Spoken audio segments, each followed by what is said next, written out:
Then David came to Nob, to Ahimelech the priest.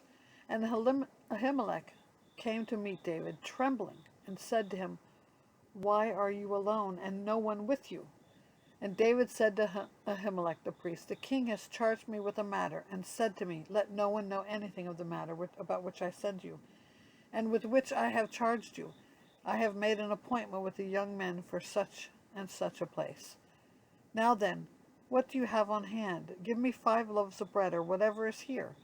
And the priest answered David, I have no common bread on hand, but there is holy bread, if the young men have kept themselves from women. And David answered the priest, Truly women have been kept from us, as always when I go on an expedition. The vessels of the young men are holy, even when it is an ordinary journey.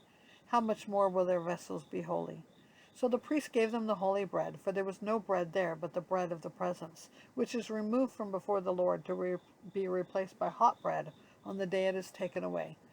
Now a certain man of the servants of Saul was there that day, detained before the Lord. His name was Doeg the Edomite, the chief of Saul's herdsmen. Then David said to Ahimelech, Then have you not here a spear or a sword at hand? For I have brought neither my sword nor my weapons with me, because the king's business required haste. And the priest said, The sword of Goliath the Philistine, whom you struck down in the valley of Elah, behold, it is here, wrapped in a cloth behind the ephod. If you will take that, take it, for there is none but that here. And David said, There is none like that, give it to me.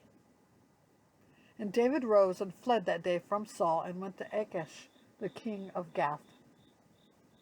And the servants of Achish said to him, Is this not David, the king of the land?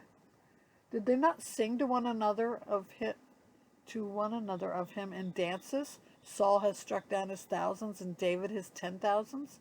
And David took these words to heart, and was much afraid of Achish, the king of Gath.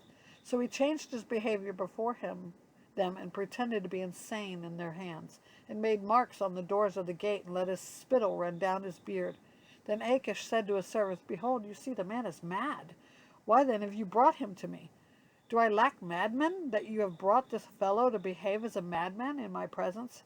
Shall this fellow come into my house?